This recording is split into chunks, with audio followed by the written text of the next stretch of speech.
risponderete così: il Signore ne ha bisogno. Gli inviati andarono e trovarono come aveva loro detto. Mentre slegavano il progetto, i proprietari dissero loro: perché slegate tutti loro? Ed essi risposero: il Signore ne ha bisogno. Lo condussero ai loro da Gesù e gettati i loro mantelli sul ciprete li fecero salire Gesù. Mentre egli avanzava, stendevano i loro mantelli sulla strada.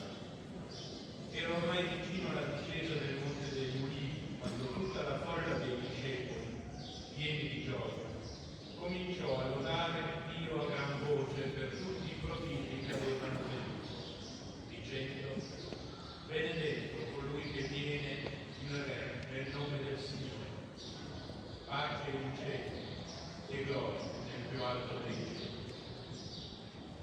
Alcuni farisei tra la folla gli dissero: Maestro,